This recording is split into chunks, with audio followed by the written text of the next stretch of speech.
नमस्कार मित्रों। सीधी सटीक बात डॉक्टर रवि शर्मा मधुप के साथ मेरी इस वीडियो श्रृंखला में आजकल आप देख रहे हैं हिंदी वर्तनी भ्रम निवारण। अभी तक की 4 कड़ियों में मैंने हिंदी वर्तनी की वर्ण संख्या से लेकर स्वर और व्यंजनों के संबंध में कुछ बातें, उनके उच्चारण के बारे में कुछ बातें, आयोगवाह के बारे में कुछ बातें मैंने अभी तक आपकी माध्यम तक पहुंचाई हैं। और आज मैं प्रयास करूंगा एक और ऐसे महत्वपूर्ण वर्ण के बारे में आपको बताने का जो कि हिंदी में बहुत सी अशुद्धियों का जनक है। जी हाँ, वह वर्ण है र। र हिंदी की वर्णमाला का एक ऐसा अनोखा वर्ण है जो 3 प्रकार से काम आता है और अलग अलग रूप बदलता है। जब वह सामान्य रूप में आता है तो हम सामान्य र लिखते हैं, लेकिन यदि स्वर रहित हो और उसके बाद वाला व्यंजन स्वर युक्त हो तब इसका रूप बदल जाता है, उसे हम रेफ कहते हैं। जब ये खुद स्वर युक्त है लेकिन इससे पहले वाला व्यंजन स्वर रहित है तब भी इसका रूप पदेन र किस प्रकार बदलता है, यह भी ध्यान देने की बात है। और र के इन रूपों के कारण बहुत से विद्यार्थियों को ही नहीं अपितु अन्य जो हिंदी प्रेमी हैं, हिंदी का प्रयोग करने वाले हैं, उन्हें भी कभी कभी कुछ भ्रम हो जाते हैं। तो आज मैं प्रयास करूंगा र से संबंधित इन भ्रमों को दूर करने का, ताकि र की शुद्धियां न्यूनतम हो सकें। तो आइए देखते हैं र के विविध रूप।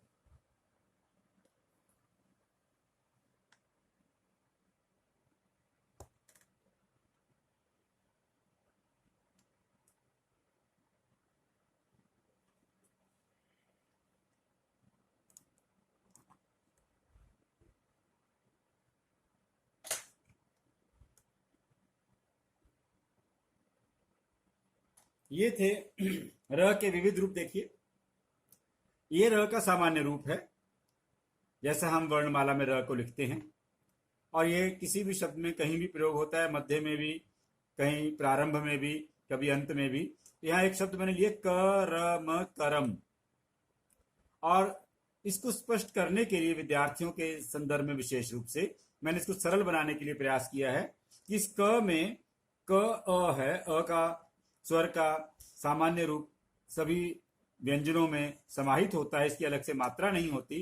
तो जब हम सामान्य क लिखते हैं तो इसमें अ शामिल होता है। तो मैंने समझाने के लिए कहा कि 50 किलो का क और 50 किलो का अ मिलकर के 100 किलो का क बन गया। इसी प्रकार र में भी र और अ 50-50 किलो के मिलकर 100 किलो के बन गए, और म में भी यही स्थिति है। अर्थात ये तीनों ही वर्ण सामान्य हैं लेकिन अ से युक्त हैं, और इनका उच्चारण ही हम करते हैं क र म, करम। इसका अर्थ है भाग्य। इसका प्रयोग आपने जरूर कभी ना कभी सुना होगा, जैसे हम कहते हैं कर्मा वाली अर्थात भाग्यवती। कभी कभी गाली के रूप में भी कुछ प्रयोग करते हैं इसका, करम जली, जिसका भाग्य जल गया हो अर्थात भाग्यहीन। और कभी किसी लोकगीत में भी हो सकता है, आपने कभी सुना हो, हरियाणवी लोकगीत में भी करम फूट गए उन मर्दा के, जिस तरह के प्रयोग में भी करम का मतलब भाग्य। इसी प्रकार कुछ अन्य शब्दों में भी सामान्य रूप से र का प्रारंभ में प्रयोग होता है, रस, रवि, राग, रश्मि आदि शब्दों में। मध्य में परम, बरस, चरम, अंत में भर भर, मकर मकर, चक्कर, ऐसे अनेक शब्द हैं जिनमें र के ये सामान्य रूप का प्रयोग हम देखते हैं। अब हम देखते हैं र का दूसरा रूप, जिसमें र स्वर रहित है। इसमें ये मैंने निशान लगाया जिसको हम हलचिन्ह कहते हैं। जिस भी व्यंजन में हलचिन्ह लग जाता है वह स्वर रहित हो जाता है, ये पीछे बता चुका हूं। शब्द है कर्म। ये था करम, यह कर्म, कर्म। ध्यान दीजिए उच्चारण पे। और अब इसको समझने के लिए मैंने इसको फिर से वही प्रयास किया, क जमा अ, ये सामान्य क का रूप है। 50 किलो और 50 किलो 100 किलो का है ये।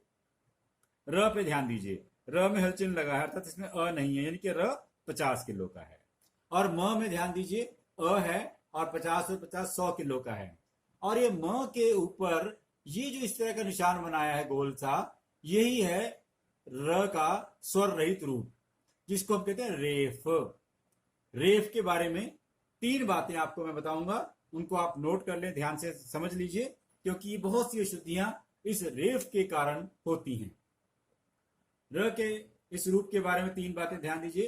पहली बात, रेफ के रूप में जो र है उसको स्वर रहित होता है, यानी कि 50 किलो का होता है। यानी कि जब भी यह रेफ किसी भी व्यंजन के ऊपर, शिरोरेखा के ऊपर लगता है तो वह व्यंजन पूरा होगा और र आधा यानी कि स्वर रहित होगा, 50 किलो का होगा।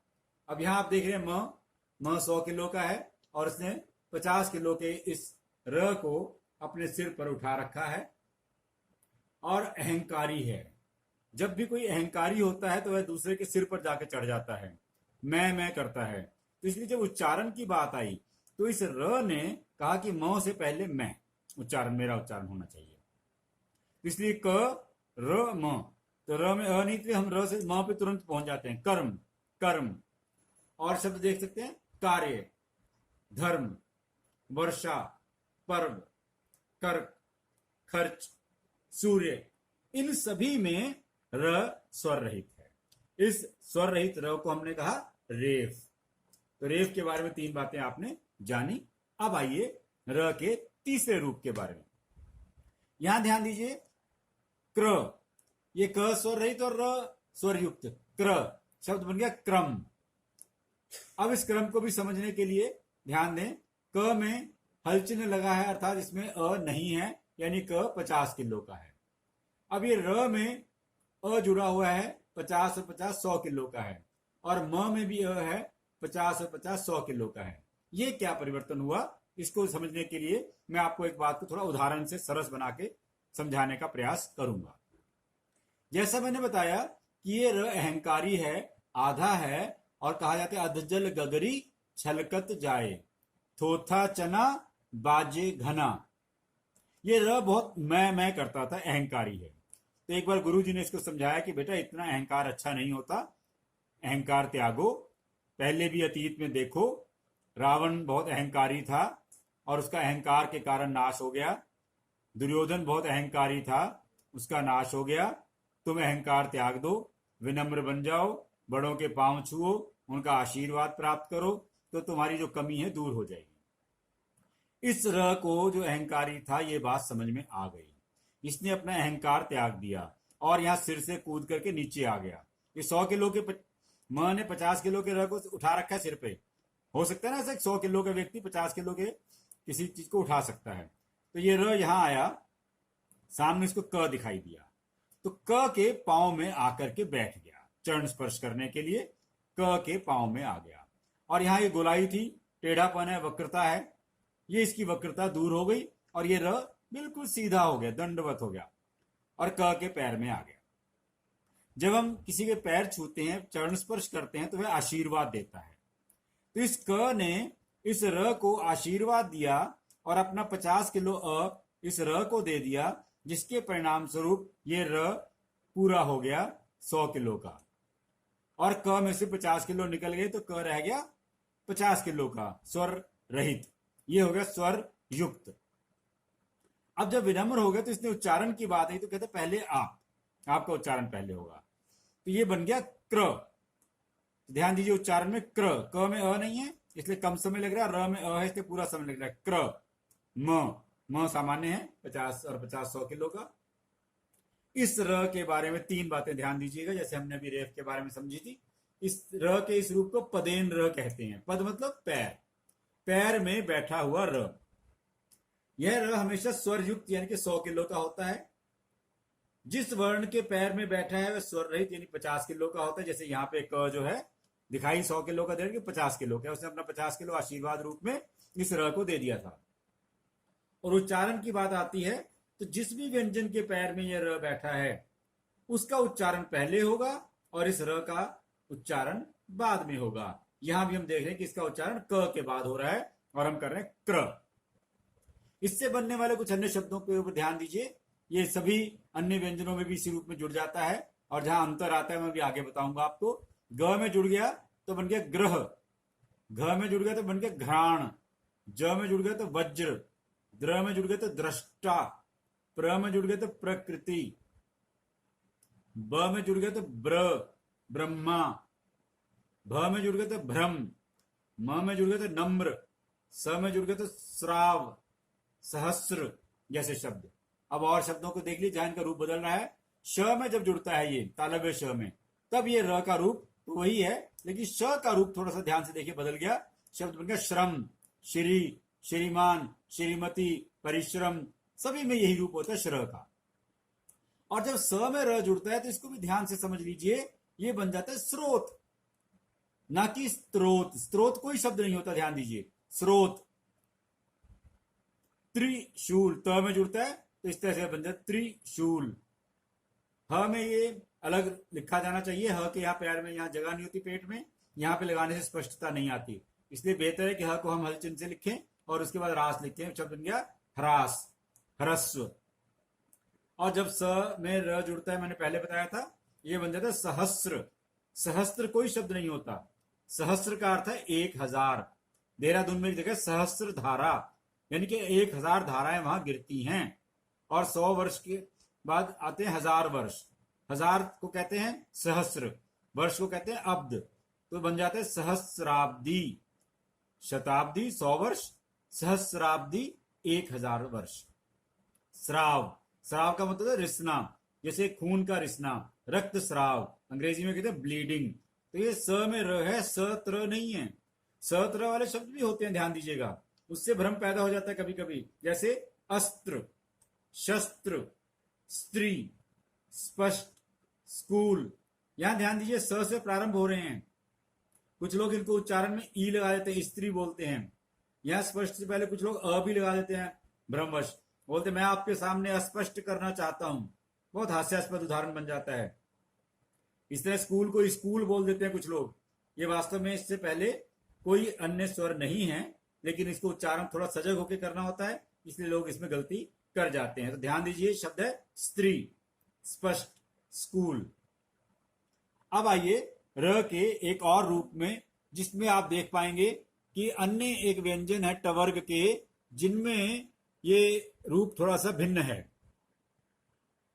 ट जमा र, ट के साथ जब ये र जुड़ता है तब ये एक ऐसी रेखा ना खिंच करके 2 रेखाओं में खिंच जाता है। यहां देखिए, शब्द बन गया राष्ट्र। तो ये ट में एक रेखा ये वाली र वाली, और एक हल चिन्ह वाली रेखा आप कह सकते हैं इसको। जैसे हम ट को हल चिन्ह से स्वर रहित करते हैं, तो ट यहां स्वर रहित है। इसका विच्छेद देख लीजिए, वर्ण विच्छेद देख लीजिए, र जमा आ रा श, ये मूर्धन्य श है और ये स्वर रहित है। यहां ध्यान दीजिए, स्वर रहित है, तो इसका हमने 50 किलो लिखा। अब ट में र है, तो ट स्वर रहित, इसमें र स्वरयुक्त, क्योंकि इसमें अ जुड़ा हुआ है, और शब्द बन गया ट्र, ट्र, शब्द बन गया राष्ट्र। तो इस वही पदेन र है जो आपने अभी ऊपर देखा था, और वही सारा नियम इसमें भी लागू हो रहा है जो पहले लागू हुआ था। और ये ट वर्ग में आता है, ट और ड स्वर रहित होंगे, र स्वरयुक्त यानी 100 किलो का होगा। उच्चारण ट ड के बाद र का होगा, जैसे ट्र, ड्र। तो इसमें आप देख सकते हैं ज्यादातर अंग्रेजी शब्द हैं। एक शब्द राष्ट्र है जो संस्कृत का है, और एक शब्द उष्ट्र है, ये भी संस्कृत का है। इसके अतिरिक्त शेष सभी शब्द आप देखें संस्कृत के शब्द को क्षमा करें, अंग्रेजी के शब्दों को लिखने के लिए truck, train, tram, trolley, drum, drain, dragon, drawing, drainage, ये सारे के सारे अंग्रेजी शब्द हैं ट और ड के। इनमें ये र ऐसे 2 रेखा के रूप में जुड़ता है। नियम वही पदेन र वाले सारे हैं, लेकिन एक ना लग करके 2 मात्राएं के रूप में 2 रूपों में लगता है। मात्रा नहीं है, ध्यान दीजिएगा, र की कोई मात्रा नहीं होती है, लेकिन ये इसका एक चिन्ह विशेष है। अब मैं आपको बताने जा रहा हूं एक और भ्रामक रूप, जो कि लगता है कि जैसे कि ये र है, किंतु वास्तव में वह र ना होकर के री है। आप देख सकते हैं, शब्द है कृमि, क री। क में री स्वर जुड़ गया, और 50 किलो का क, 50 किलो का री जुड़ करके 100 किलो का हो गया। जैसे अन्य स्वरों की मात्राएं जुड़ती हैं, इसी प्रकार री की मात्रा भी आप देख रहे हैं जुड़ रही है, और शब्द बन रहा है क्री, म में ई मी, कृमि। इस तरह कृषि, री ध्यान दीजिए मूल स्वर है, ह्रस्व स्वर है, 7वां स्वर है हमारे स्वरों में, और इसकी मात्रा जैसे अन्य स्वरों की मात्राएं लगती हैं उसी प्रकार लगती है। अब मैं आपके सामने इसी से बने हुए कुछ ऐसे शब्द लाना चाहता हूं जिनमें री को लेकर के भ्रम है। री का जो शुद्ध रूप है ऋषि, ऋतु, कृषि, गृह, तृतीय, दृष्टि, नृप, पृष्ठ। श्रृंगार शब्द की ओर विशेष ध्यान दिलाना चाहूंगा मैं। श्रृंगार शब्द में अक्सर अशुद्धि हो जाती है, आप इससे बचें। और तालव्य श लिखें, उसके नीचे री लगाएं, उसके ऊपर अनुस्वार लगाएं। ये मानक भी है और शुद्ध भी है। हृदय में री ह में ही पेट में लगता है, इसमें कोई परिवर्तन नहीं हुआ। कुछ लोग इनको र से लिखते हैं जो अशुद्ध है, जैसे र में ई की मात्रा लगा दी ऋषि लिख दिया, या र में ई की मात्रा लगा ऋतु लिख दिया, ये अशुद्ध है। ऋचा, ऋष्यमुख। और श्रृंगार का यह शुद्ध रूप बहुत प्रचलित है, श में र और री, ये बन गया श्रृंगार, ये अशुद्ध है।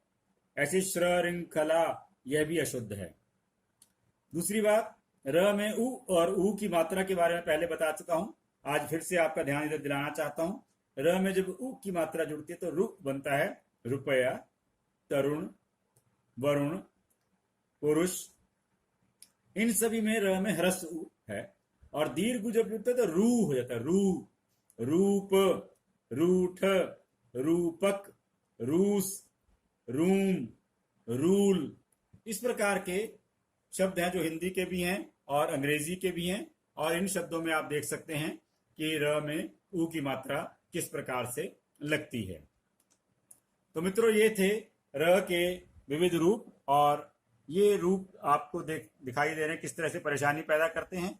और मुझे विश्वास है कि अब आप इस तरह की अशुद्धियां नहीं करेंगे और र को लेकर विशेष रूप से सजग रहें और इसको सोच समझकर प्रयोग करें, और उच्चारण में और लेखन में ध्यान दें कि किस प्रकार से र स्वर रहित या स्वर युक्त आ रहा है, और उसी के अनुरूप इसका प्रयोग करें और अपने सभी शब्दों को शुद्ध लिखिए। तो ये था आज का मेरा प्रस्तुतिकरण, और इसमें मैंने र के बारे में आपको विविध रूपों से अवगत कराया। अगली कड़ी में कुछ और बातें मैं लेकर के आऊंगा। तब तक देखते रहिए सीधी सटीक बात डॉक्टर रवि शर्मा मधुप के साथ।